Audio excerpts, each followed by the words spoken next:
Hello and welcome back to the Conflict Skills Podcast. I'm your host, professional mediator Simon Good. In this podcast, I provide free resources and tools for dealing with conflict, whether that is connected to workplace situations or other types of conflict outside of work. So if that sounds like the kind of thing that's useful for you, please consider pressing subscribe. In today's episode of the podcast, I'm going to be talking about some tips for parents with children, so, some of the parenting challenges that we might need to deal with in the morning. And I'm going to be talking about some strategies that you can use for a smoother experience for everybody involved. In other words, how you can avoid the tension, the build-up of escalation, the repeated levels of frustration when kids just can't find their socks, or you've told them 6 times when they need to leave, and despite that, they still seem to be dragging their heels. And like, my son's 8 years old, and this morning I was telling him, you need to go and brush your teeth, you need to go and brush your teeth, you got 15 minutes, you got 10 minutes, you got 5 minutes. And then I go in and find him lying on my bed, just sprawled out, relaxing kind of thing. And I'm thinking, like, there's this disconnection from reality almost that seems to be occurring for him. And so you can probably imagine that it's quite on theme for me today, thinking about some options for avoiding some of the conflict that comes about. I've told you 6 times, that kind of thing.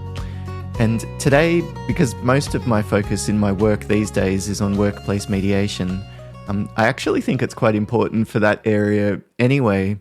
Like, the experience that we have before we arrive to work affects the emotional state that we walk in the door with, right? And so if you've already had a battle with the kids trying to get them to find their socks and get their shoes on and get them in the car, etc., and drop them off to school. And by the way, that whole experience of drop off and pick up can be just a huge spike of adrenaline and cortisol for everybody involved as well. So we've got these challenges that cause us, a different level of escalation through the morning. And when that happens, what occurs in our brain is that we release cortisol, the stress hormone that more or less gets us ready for action. And most of the action that we get ready for is physical. You might have heard this fight or flight response, that phrasing previously. So that sort of describes the way that we often prepare for dealing with threats. And fight or flight have been two pretty good options for dealing with threats, historically, thinking about human evolution. It's not ideal when I'm trying to get my 8-year-old to put his socks on or brush his teeth or whatever. And I certainly don't want to walk into my professional setting already ramped up with a level of being ready to fight or fly or flee. If I'm having an important meeting with a client, for example, the last thing I want is to get ready to fight them if they ask me a difficult question, or I don't know what my body's getting ready for, jumping out the window all of a sudden if things become too tense, or I say something goofy and I get really embarrassed, or whatever else it might be. So this build-up of cortisol, whether it's in our home or our work life, is cumulative. You might have heard this phrasing, work-life balance, that implies some type of separation between work and home, but of course our experience of both is much more integrated than that. So I think if you can figure out options for having a smoother morning, it will actually help in your professional experience and, your workplace, and probably reducing the level of workplace conflict that occurs as a result, or your ability to manage it would be higher. But when I first got trained as a mediator, I was working with couples who were going through divorce and separation. And I sort of stumbled into it, to be honest. It wasn't necessarily an area that I was planning to move into, mediation or conflict. I'm naturally quite a conflict avoidant type of person. Well, I'm not conflict avoidant. I have a lot of drama that occurs in my head, and I can be quite blunt and rude and not very sensitive in the comments that I make. But, I'm not really an alpha kind of person. I probably prefer diplomacy versus going out and threatening somebody, for example. So mediation probably wasn't a natural area that I would have thought that I got into. I actually applied for a job that was called a counsellor, but it was working with families who were going through divorce and separation. And to be honest, I didn't discover the full extent of that until after I'd done all my training and I'd been there for a little while. It wasn't just with people going through divorce. It was court-ordered clients that had been often in court, family court, for a number of years, like 3 or 4 years. Almost always these involved situations with child abuse, drug and alcohol use, mental health issues, suicide, family violence, like the full spectrum of, complex issues that the phrasing counsellors might use. So that wasn't easy type of conflict to be dealing with. I was meeting with, mum and dad and talking to them about options for supporting their kid, and these people just hated each other, like really despised each other. Sometimes there was a bit of fear and anxiety, but I think more commonly it was hatred. And I really struggled to figure out options that would help them to stop reacting. Like pretty frequently an arrangement might be something like the kids go to mum for, like through the week, and then they go to dad's on the weekend or every second weekend, or there might be a midweek changeover type of thing. Changeover, handover. The terminology for all this stuff is just so gross. I found it very challenging thinking about the experience of kids. You know what I mean? Like handover. Like, how would you feel if you're going to hand over and people are handing you over? Like, it does, I don't know if that's necessarily the connotation that parents necessarily want their kids to have about themselves. But anyway, so they were going to these handovers or changeovers or whatever you'd call them. The kids are going to the other parent. They would often meet at McDonald's or at a park or something. And then there would always be a fight. There was always an argument. There would be negative comments made, etc. And what I actually ended up finding that helped to prevent some of this was that both of the parents separately developed better strategies for managing the buildup of stress leading up to it, which might involve the other parent. Like maybe they would get a rude SMS message and they would start to fume, they would see red and they would get worked up a little bit. And so I talked to them about options for calming themselves down in that kind of a moment, but also for minimizing the potential for that escalation to occur. Like, for example, getting their partner to check the text message and read it to them might mean that they don't have the same emotional reaction when they see the person's name and the message pop up, for example, or scheduling a time every 10 minutes where they'll go away and check it so that they're not doing it in front of the kids and the kids don't see the furrowed brow as they read the message and, start to criticize in their head what the other parent has said. So I think actually one of the ways that we can prevent a lot of types of conflict is preventing that build-up, that gradual process of escalation.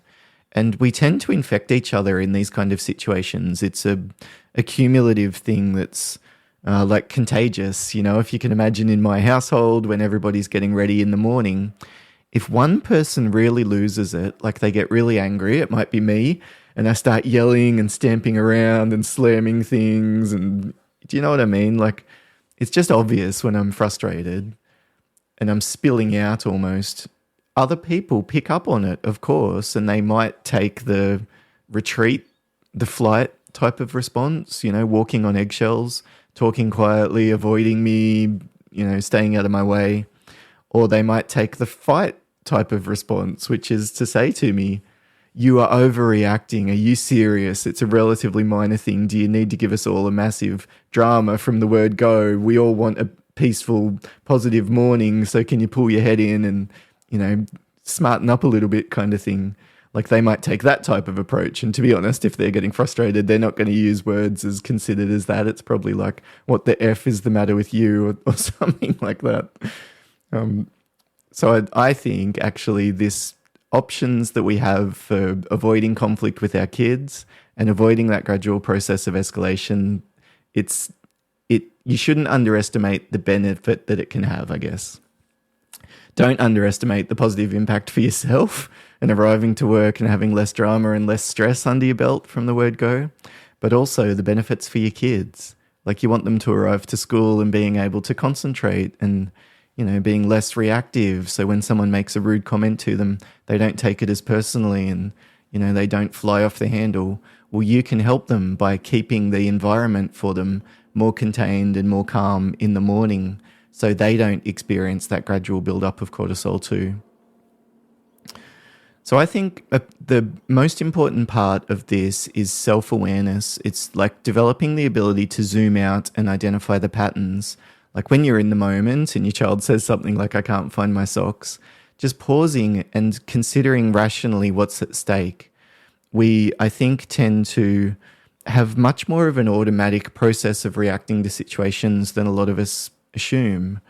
Actually, it's one of the really interesting parts that's coming out of some of the research on AI is that way that it develops what are called tokens, like all of the different levels of meaning that you can attach to something like a word or a person or a place or a topic or anything really. So it's like, my son, socks, what are the things that it might represent? It could be places that it is, or potentially triggers for arguments and conflict that we have. It might be for him representing annoyance because it takes time. It might be he doesn't like putting the uncomfortable shoes on, so it could be connected to that. So his reaction to socks is probably connected to all of those different tokens that his brain uses to interpret the word socks, right? And then his reaction is almost like a roll of a dice, or however you might say it, depending on which of those possible options that he might prioritize in his thinking. And I think then a lot of us tell ourselves a story and we rationalize our decision after the fact, whereas in the moment, it's probably not a rational, logical process as much as a lot of us might assume. But you can deliberately do that. And the way that you do it is pausing and deliberate logical reflection, asking yourself questions like, what's at stake here? What are my options? What do I normally do when my child says, where's my socks? Is that ideal, or could we tweak that or adjust that so that it's more likely to get to a better outcome? For me, when I pause and do this, a lot of the time I actually just let it go. If we think about the 5 different options that we have for dealing with conflict, we've got avoid, accommodate, compromise, compete, and collaborate. So when your child says something like, I can't find my socks, you could collaborate and say, come on, mate, I'll find it with you. Or is there anyone else upstairs that can help you? You could compete and say, I told you to find them earlier. Go and get them now. You could say it a bit more kindly than that, but you're basically sticking to your guns. You could accommodate and say, I'll grab them for you. Or if you come downstairs, I'll get you a clean pair out of the laundry. You could compromise and say, look, if you look upstairs, I'll check downstairs for you. But I think actually a lot of the time I end up avoiding it. I acknowledge what they're saying. I say, okay, so you're still looking. Okay, so you haven't found them yet. Like all I really do is empathize, but I resist that urge to jump into one of those other options, the compete, collaborate, compromise, accommodate, etc. Because with those 5 different choices for dealing with conflict, each of them come with different positive and negative consequences. Like the competing is going to annoy him and get him more frustrated, and I might cop that and experience some type of a reaction later. Or if I end up accommodating, I get frustrated and worked up, and that's the kind of stuff that leads to me snapping and being grumpy later. Whereas avoid, if there's not as much at stake, they are going to look, you've got an extra minute or 2. For me, I think that's actually been quite a helpful option if I can combine it with self-regulation, like taking a couple of deep breaths, for example. The next thing that this helps with, this meta-analysis or just pausing and asking yourself questions like what's going on right now in this situation, is that we recognize that we are not our thoughts and we are not our feelings. These are just signals. These are just kind of like automatic processes that our brain is using to respond to the way that it's interpreting the situation. Not even an objective interpretation, but a subjective interpretation. And it helps us to create distance. Now, the more escalated that we get, the harder that this becomes, creating distance from your thoughts and your feelings. What tends to happen is that we drift into things like catastrophizing. Like if my child says he can't find his socks, like I'm like, we're gonna be late. I really ratchet it up to a 9 out of 10 level of intensity, whereas rationally, it's not such a big deal. Even if he's 2 minutes late for school and I'm 2 minutes late for work, who cares? Like it's negative. It's a problem if it's a pattern, but I mean, I just think, honestly, when I ask myself these questions like, who cares? Ultimately, probably nobody does. And a lot of my worrying is that there's a cumulative effect. Like I know with kids, you give them an inch and they'll take a mile. So I'm really careful about slippage in expectations. Like what scope creep with clients. Do you know what I mean? My son, if I make him breakfast one morning, he expects me to make it for him the next day. And so that's a little bit of, I think, my level of catastrophizing is, what am I locking myself into here? Or if I let him get away with something, I worry that he'll miss the opportunity to develop this skill set or self-reliance or something. Whereas if I pause and step back, it's probably not such a big deal as I'm making it. I don't know if that resonates with you and you've had a similar type of experience or not.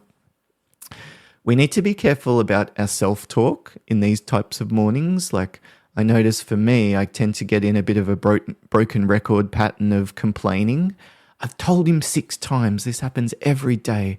For God's, you know what I mean? Like, I do sometimes internally say things like, for God's sakes, it's ridiculous, or sometimes even meaner things than that, especially about my son or my wife. And I don't believe this rationally. Like, I think they are, honestly, the best people that I've ever met. Of course, there's things that annoy me, but, pausing and thinking about it for a moment, I don't think this is even. Like, I would annoy them far more than they annoy me, if I'm honest. Like, I think I tend to be quite an erratic and unpredictable kind of person at times. I mean, I have my positives and negatives too, but I'm not some saint. You know what I mean? I'm not some martyr. But in the moment, it's easy to develop tunnel vision and put our blinkers on and only focus on, the annoyance that we've experienced or what they've done to contribute to the problem. And we don't think about what we might have done to contribute to it in our turn. So I look out for this catastrophizing. I pay attention to self-talk. Self-talk? Oh, gosh, that's a very Australian pronunciation that I use for the word talk. It's like my dad says, "G'day, Simon, you want to have a talk?" I wonder if you're from overseas, America or the UK or somewhere, put a comment in if you're listening on Spotify or Apple Podcasts. How do you find my accent? I've worked overseas as an English teacher for a couple of years, so I can slow down and speak in more of a less Australianized ochre type of accent, but I like speaking in my Australian way at times as well. So I suppose for me, I always try and find the right balance. When I'm doing workshops, I tend to go a little bit more Aussie because I'm dealing with Australian people who are probably used to the vernacular and the slang and all that kind of stuff. So I say things like, put your blinkers on, which I'm talking about like horse racing, where they wear blinkers to stop them from looking left and right, just concentrate straight ahead. Now, what we tend to develop blinkers around in conflict, and as my son's yelling out something like he can't find his socks, it's blame. What we tend to look for is an external attribution for a negative event. Like if we're late, it's his fault. Realistically, I think we've both done things to contribute to the situation. Like I could have woken him up 5 minutes earlier, and then even if he did exactly the same thing that he did, we wouldn't be late. But in the moment, I tend to attribute it to him. It's his fault kind of thing. So I pay particular attention about attribution for cause. Like the way that I often deal with this is try to describe the situation a little bit more neutrally. Like it's 8:32, we normally leave at 8:30, like it's 2 minutes later than normal.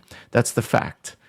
We're late, I can't believe this always happens. This type of labeling, I think, makes me feel more stressed, and that stress tends to spread and infect others, as a result. So focus on self-regulation. In other episodes of my podcast or on the YouTube channel, I often talk about strategies like breathing techniques that you can use, or ways of adjusting your perspective or what you're focused on in order to lower your level of escalation. But these would be the kind of situations where that would be particularly important. So that's the first step. Develop that ability to adjust your focus, to step back and take that bigger picture perspective, to detach and create distance from your thoughts and your feelings, and watching out for some of those particular patterns like catastrophizing, self-talk and blaming. The next thing that you might consider, especially if this is a pattern in your family, that there tends to be a lot of conflict and arguing and fighting happening in the mornings.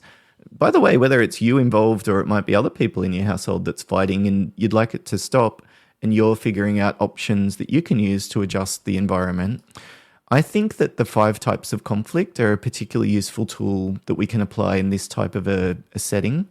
So the 5 types of conflict are data, structure, interest, values, and relationship. So data conflicts, when I do workplace conflict resolution training, this is stuff like the agreement and the contract and the scope of work and the email trail and the meetings that you've had and the minutes, etc.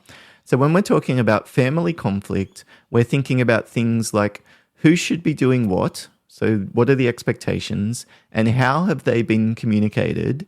And what is the level of common understanding around all of those different areas? And where are the potential areas for, what would you say, subjective interpretation? There's still some room for a little bit of ambiguity, like the precedent stuff that I talked about. Like my son expects me to find his socks for him because I did it for him yesterday.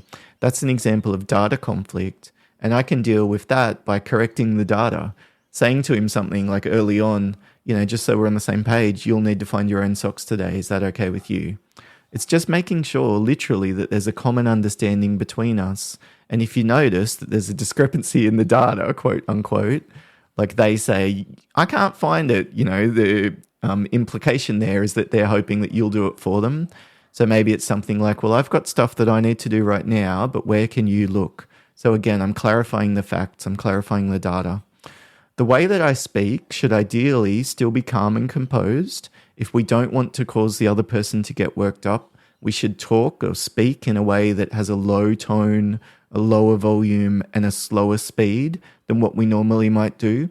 For me, that means I need to deliberately walk near them. Like if I stay where I am in the kitchen and they're yelling out from their bedroom, I yell back, I'm doing something, you'll need to find it yourself. But that, unfortunately, has two negative effects. One is that they think that I'm yelling at them and they say, why are you being so mean? You don't have to yell. And I'm like, I'm not being mean. Like, you're in your bedroom. If you don't want me to yell, come down and talk to me. Unfortunately, I sometimes yell that back at them, and you can probably imagine that that's not necessarily something that helps. It usually makes things even worse. But it also makes me angry. Like, I've noticed that when I'm yelling, I usually do that in situations where I'm worked up and upset. So when I think I yell, what's happening is that my brain interprets that behavior and that physical state as a situation that's usually something that needs me to be worked up. So I get worked up.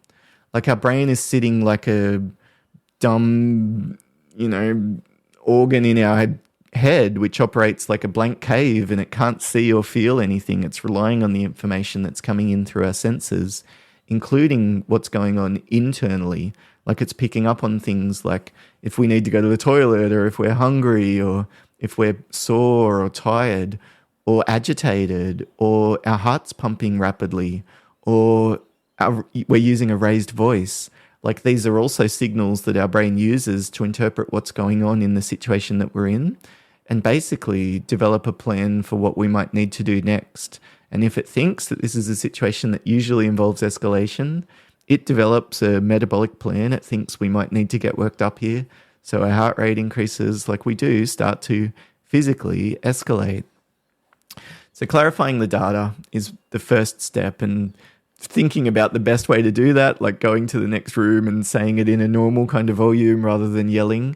There's different ways that you can figure out this, way of clarifying the data, if you know what I mean. The next area that we could consider is structure. Now, this could be things like the structure for the morning, but also things like the structure for communication or decisions. So if there's a particular plan that should be followed in the mornings at your house, like first people get up and get dressed, then they have breakfast, then they brush their teeth, then they pack their bag, like having a chart on the fridge that reminds people of that, or discussing it in the morning when you wake up with them, might mean that they know what to expect, and there's almost this natural process of reinforcing it rather than you needing to nag them. You could even have a process where they check boxes for each of the stages, and maybe even a potential reward that they can get if they do everything right, kind of thing. Like the reason that schools and teachers use these types of positive reinforcement programs is that they work both in terms of reinforcing the understanding of the structure, but also the buy-in and engagement for the kid to actually be doing what they're meant to be doing. You could also be thinking about things like, when does the work happen though? Like, do they pack their bags in the morning? Maybe doing it the night before would work better.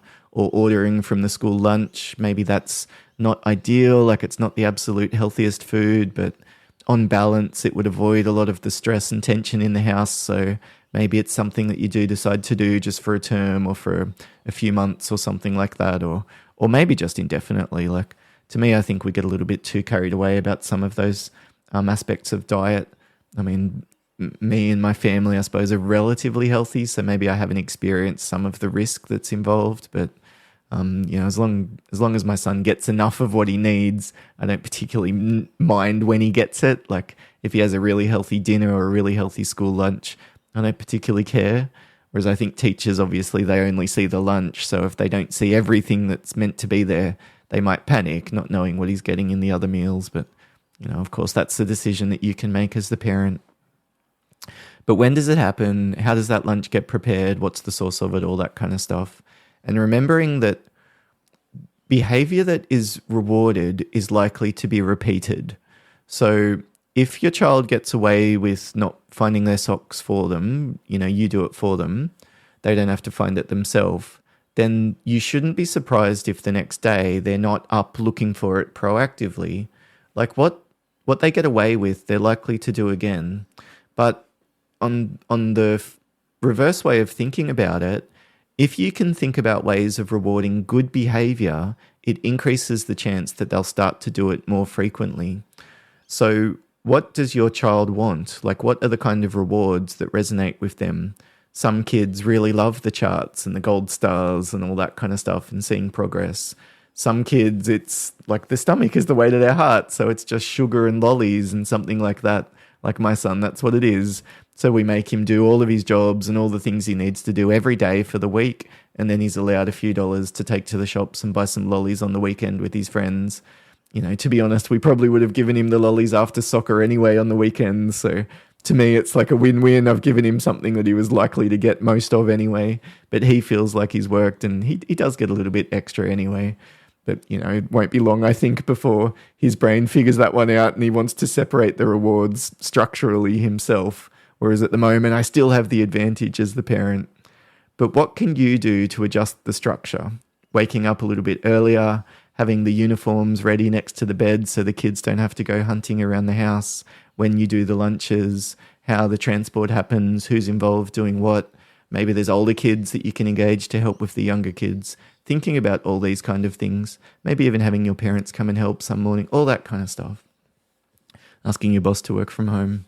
I did a video a couple of days ago about strategies to use for negotiating, working from home from your boss, by the way. If that's something that you'd like to do more frequently, it's a personal passion of mine because I love working from home so much. I really dislike going to the office, and especially the open plan kind of ones. It's just like an energy drain for me. But anyway, I take it that some people don't mind it as much, but gosh, I just find them shocking. So we've talked about data conflict and structure. The next type of conflict that you could consider is interest conflict. This is where you think about things like, what do they want? What's in it for them? And what do you want? Now, this could be things like the lollies and the longer term rewards, but I usually think about that at the structural step. For interest, it's probably more like my son wants attention. He wants autonomy. He wants some level of excitement and fun. He's lazy, so he doesn't want to expend too much energy. He wants particular kind of foods in the morning. He likes hanging around and doing things together. Like he likes it when we brush our teeth at the same time. And if I send him up to do it by himself, of course, it's more boring, so it's less fun. And so that's a lower in his interest. So this is what we can think about here, making the toothbrushing more fun by doing it together. Like that is an example where I give him something that he likes. It's important to him and he values it, time together, and he really does enjoy it. So when he gets a little bit more of that, it tends to be something that really resonates. So I use the if you, then I way of negotiating. If you come up and brush your teeth now, then we can do it together. And maybe we can put a song on to listen to, or a podcast or something like that we can use. There's a really cool podcast called Brushy, by the way, if you have young kids. It's like a 2-minute long story. It's like a little kid that records it with her dad, and they do jokes about a particular topic. Like they'll talk about dolphins or dinosaurs or bacteria or airports or something. So a particular topic, and then you listen to it with your son or your daughter while you're brushing your teeth together. It's a really beautiful thing, but that's an example of interest conflict. Like we negotiate giving them something that they want if we can get something that we want in return. So I really like that way of phrasing things. If you, then I. If you, this is what I want you to do, then I, this is what you want. Or in other words, this is what I need from you in order for me to do that. Oh no, this is what I can do for you. In order for me to do that, I need you to do this.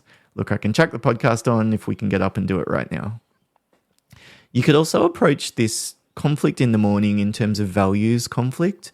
This is where we ideally discuss what's important to both of us. Like we could say things like, look, for me, I really dislike it when we're rushed and when things are chaotic and, we don't know what everyone's doing. I'd like things to be a little bit more organized. It seems for you, flexibility is something that you really value, and you prefer to be able to make decisions about when you're going to do what in the morning because you might not feel like getting dressed first thing or that kind of stuff. So I just wanted to talk about how we can make both of those things work. Is there some way I can give you a bit of flexibility, but we can also keep the situation a bit more calm? What do you think would help? So I think just stating both values or both perspectives in that neutral, mutual kind of way often helps. And then a question like, what do you think would help? What are your thoughts? What's your take on it? I think just inviting the other person then to speak and then shifting the conversation towards, well, how can we plan this together? Like, what do you think would help? That's roughly what I have in my head. But broadly speaking, I think it seems like we're on different pages here in terms of priorities. And then finally, you would think about the relationship conflict. Now, this is the stuff that you notice. It's getting annoyed at each other, the silent treatment, the yelling and storming upstairs when the parents ask the child to do something. It's that impulse to say, I told you so, or get back at somebody, or you want revenge, or you want them to know just how wrong they've acted or something like that. This is what we would call relationship conflict. It's the cumulative build-up, often of the emotional layer connected to the conflict. So when I yell, when he's upstairs, that yelling, and he says, why are you being so mean to me? That's an example of relationship conflict. Essentially, he's misunderstood me. Like, I'm not angry. I'm just yelling because he's far away. But what happens is that he comes down grumpy, and then I get a little bit more tense, and I say, something like, well, if you don't want me to yell, you can come down and talk to me instead of yelling out a question from me. And then it spreads, and we trigger each other, and there's this contagion. So for me, I think the dual parts of relationship conflict is identifying the patterns, and maybe there's things that we can do to interrupt this, like going upstairs and speaking instead of yelling, even if he's yelled out, or self-regulation, like dealing with my part of that cumulative build-up. So that's the next topic, I guess, that I wanted to talk about, these 5 different types of conflict: the data, structure, interest, values, and relationship. And then the final tool, I guess, that I wanted to present before we finish up the episode today is using coaching skills. Now, with kids, what a lot of them tend to become very skilled at is being the victim. I can't find my socks. Well, they're not in my cupboard. Well, I don't know where to look. Well, they're not in the laundry. You know what I mean?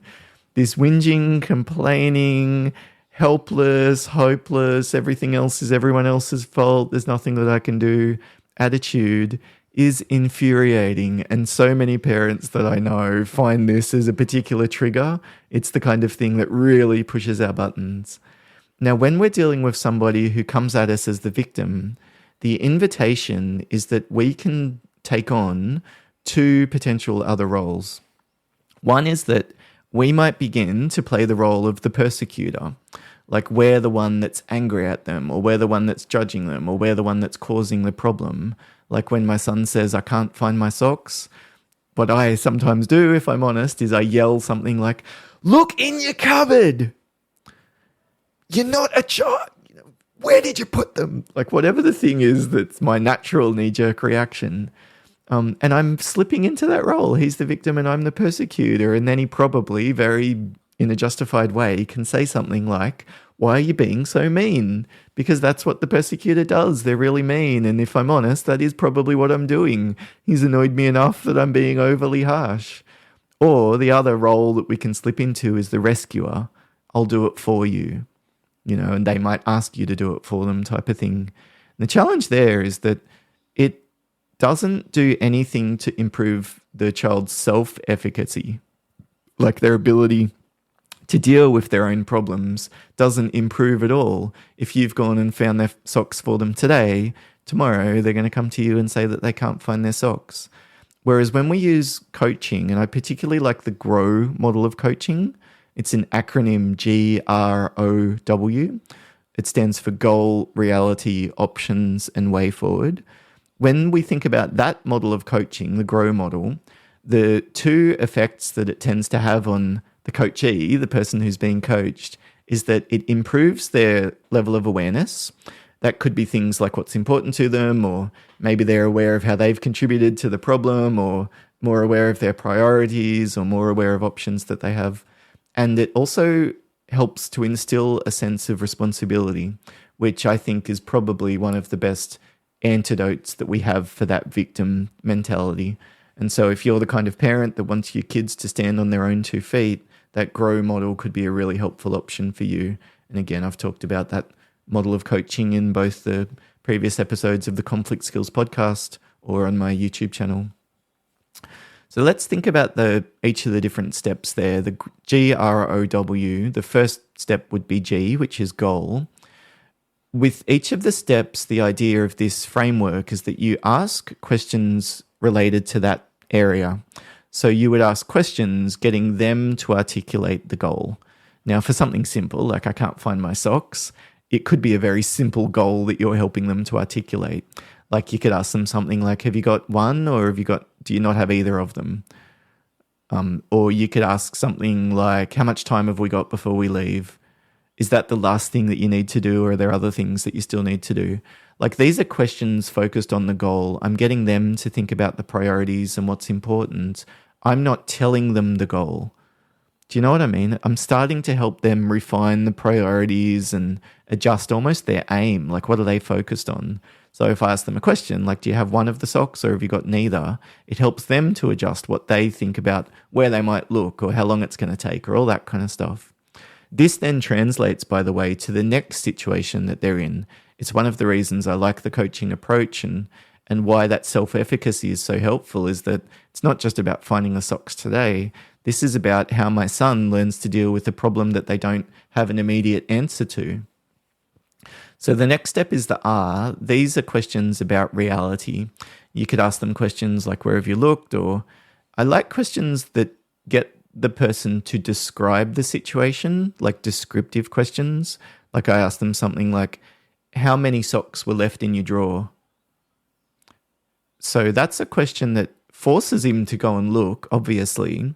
But what I'm wanting him to do is to think about the steps that he needs to do to get that information, if you know what I mean. Like, I know this GROW model of coaching initially was used with sports people, and coaches often say things like, keep your eye on the ball.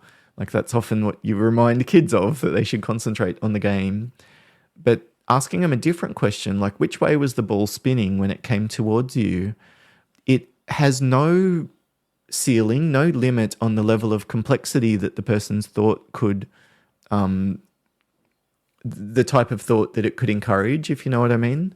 Like, they could start to think about the way it was spinning at that level, like which way was the ball spinning, but immediately their brain thinks then about how did that affect the way that the ball bounced, or the speed that it was coming at, or how did the opponent player looked when they hit the ball and then it came spinning. That's interesting. Like, maybe when they put their feet in this particular way, it puts more spin on the ball.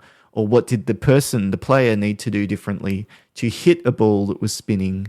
Like, that descriptive question, I love it because it really creates a connection of the person with the experience. Like, you're not making a mistake of misdescribing it, so to speak. Like, go and look in your drawer. Well, I have looked and it's not there. Like, that type of friction contributes to the escalation.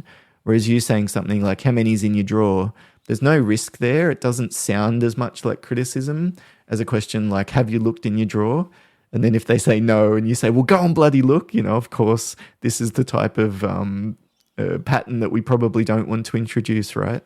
Whereas how many's left in your drawer, much more neutral, encourages them to think about the facts in that descriptive way, and it's more likely then to translate to the next situation that they're facing.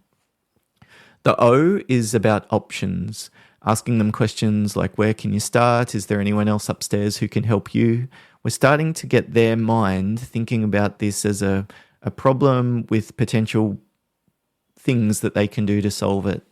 And then the final step, the W, is about the way forward, or what will you do? So there we might, if they say, all right, I'm going to go look upstairs, you could ask them a question like, where are you going to look first? Or if it's not in your bedroom, what are you going to do then? What I'm wanting with my son is to help him walk away from that type of an interaction with me with as clear a plan as possible, with specific steps that he's going to take, because that increases the chances that he's actually going to do it. Whereas if I yell at him something like, go and look upstairs, go and look in your cupboard, is he going to do it? Or am I going to find him spread-eagled on my bed in 10 minutes and now we've only got a very short amount of time before we need to go? And that's my natural trigger for meltdown mode, and angry dad all of a sudden reemerges. I wonder what you make of that GROW model of coaching. If you already use it, I'd love to know your experiences, and are there particular questions that you tend to find helpful? Are there situations that you use it in? Are there particular strategies that you find work? And if not, I'd love to know, how does it resonate with you? What do you make of it? Is it something that you'd like to give a try? Well, thank you very much for listening. If you're listening to the audio version of the podcast, I really appreciate it. And I'd be incredibly grateful if you would consider pressing, like or subscribe or follow or 5 stars or whatever the various language is in your platform. What's really helpful are just these positive cues to the algorithm that it's working for you. But if you have a question or a bit of feedback, I would love to know that as well. You can often ask a comment or, make some type of interaction on the platform that you're listening to the podcast. Or if you'd like to send me an email, it's podcast@simongoode.com, SIMONGOODE.com. I'm also recording a video of this episode though, so if you'd like to check out the YouTube channel, I'll try and remember to put the link in the show notes below. And I hope to see you again in a future episode of the podcast. Thank you very much for listening and for your time. Bye for now.